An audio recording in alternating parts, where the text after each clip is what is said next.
Good morning. Good to see you. We'll talk in a second about Nigel Farage's press conference yesterday, but I wanted to ask you about Oxford Street because I noticed that at the weekend, Sadiq Khan decided to make Oxford Street pedestrianised to see whether people would like it better. And one of the things I noticed, because I go there quite a lot, is that before this experiment, there were basically quite a lot of Union Jacks being flown up and down Oxford Street. You know, three big sort of flags on every flag poles or every, and the traffic light and all the rest of it. And they were all up and down the street. And now they've all been replaced by pictures or by different banners which say the Mayor of London, Oxford Street is for everyone or something like that. And most of the Union Jacks have been removed.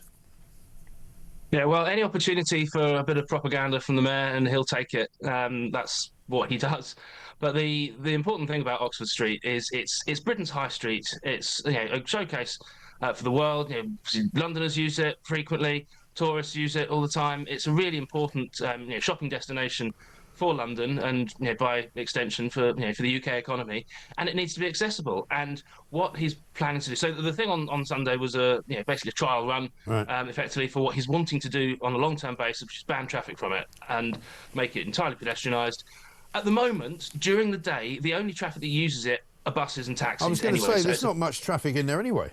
there isn't ordinary motorist footfall coming through normally. So the only traffic that uses it during peak hours or during the daytime hours rather is traffic that is bringing people to shop and taking people away. And if you're going shopping physically, you need to be able to carry stuff onto your mode of transport that you're then getting home with. And Yes. the buses and taxis, and taxis being the only 100% accessible for more elderly and perhaps disabled residents and shoppers. By banning all that, it's going to make it harder for people to come there. It's also going to make it harder for deliveries, physical deliveries of items to these shops.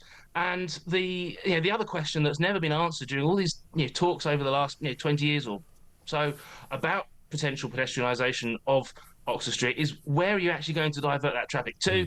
We had a few meetings at the Assembly looking at this, and we went on a site visit and we looked at the neighbouring roads and trying to understand how is this going to impact all that.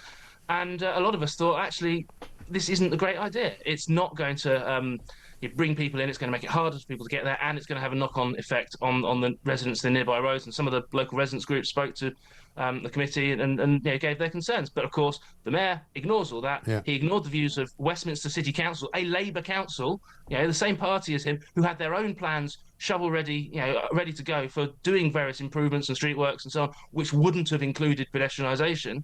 But no, he run roughshod over all of that, as he always does, because any kind of exercise where he asks for people's views, he always, at the end of it, he says, well, it's a consultation, not a referendum. So whatever people actually say to him, if they take a different view to him, he's not interested. He does his own thing anyway. Yeah, consultation in his view means, if you agree with me, I'll count your vote, and if you don't, I'll just ignore it. Extraordinary stuff. Yep. Let's just have a quick chat about Nigel Farage's press conference yesterday. A lot of coverage this morning, of course, in the papers. Front page of the Telegraph says that Nigel Farage and Reform UK faces a showdown with the EU over the massive cuts he's planned to welfare spending.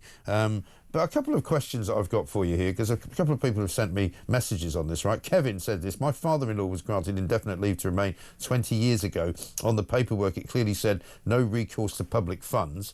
So how did that change so that people can now access universal credit and whatever? And another one here from someone who doesn't give a name. I agree that something needs to be done about immigration, but it would affect a lot of hard-working people. My wife has indefinite leave to remain. She's Polish. She has always worked and she has always paid in. So I guess there's, obviously it's not as a broad brush stroke that everybody with indefinite leave to remain gets kicked out of the country. But how would that work exactly?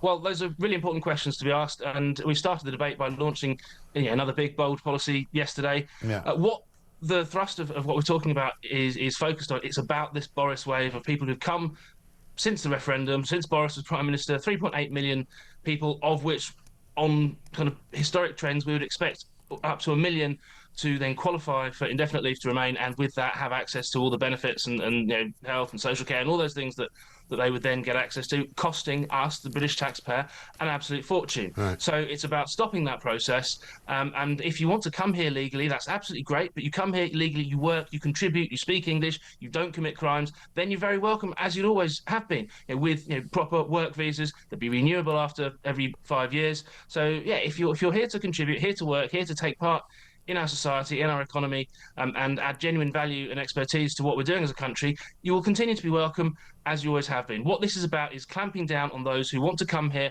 get on the teat of the public spending, and not make that contribution back in return. That's what this is about. So people who are here working hard and earning decent money and contributing, they will always be welcome as they have been forever. Well, that's good to point out, because I think that will put a lot of people's, assuage a lot of people's worries, because I think some people, as soon as they see there's mass deportations coming, they suddenly think, oh, am I going to be deported, or is my dad going to be deported, or my wife going to be deported? But I think it's important that you guys make that point, and I know that Nigel did yesterday, but, there's the usual, kicking and screaming of the media who are always looking to go, oh, but we're such a welcoming country, we have to let everybody in. Well, you can't let everybody in. We're already looking at situations where the income tax might have to go up by 2p in the pound, according to Rachel Reeves, in order to cover this black hole. If you could reduce the numbers of people on benefits, clearly that's a better step in the right direction, isn't it? Absolutely. Now, as a country, we are on the verge of bankruptcy. We've had this Labour government only in for a year and a half, and yet all they've managed to do is tax and spend and borrow and cause the economy to go into nosedive. Yeah. And the budget that's going to be coming up, what their answer is going to be is more tax and more borrowing and more economic doom and gloom, because they don't understand what actually motivates an economy to work, about creating that dynamic private sector which can generate that wealth that you can then use to fund the public services that we all rely on. We've had stagnant growth since the economy. We have since the budget last year. Every month has seen a fall in or a rise in unemployment, and a fall in jobs available for people, and it's we're in a doom loop, and something's got to be done to get out of that. And a big part of that is we've got to get on top of public spending generally, and a big area of public spending to get on top of is the welfare budget. Part of that is what we're looking at with this particular policy, trying to reduce the amount that is spent on foreign-born citizens coming here and taking the benefits. So 1 in 6 people on universal credit currently are foreign nationals, and that included the spending of about £9 billion last year. That's money that we simply haven't got. So part of it, clamping down on welfare tourism, getting grip of that, but also just generally getting the economy moving. So being in a position where you can cut tax rates, stimulate growth, and improve the overall tax revenue as you have a growing, vibrant economy. That's something that the Conservatives used to believe in. It's what they did in the 80s. It's what Reform believes in now, but it's certainly the opposite of what the Labour government is doing. And the reason why the Labour government is doing so badly on the economy is because none of that front bench have ever set up a business, taken those risks, had to employ people, had to sack people, had to make sure that the money was coming in, they're generating something of value. They just don't understand it, and that's why they're causing such damage. And it's going to be a long 3 years until the next general election. But the more of this goes on, the more we'll be fighting hard to get them out of office, because Britain needs change, Britain needs reform. It might need less time than 3 years. We'll see how it goes. Alex, good to talk to you. Thank you. Alex Wilson, Reform UK's London Assembly member.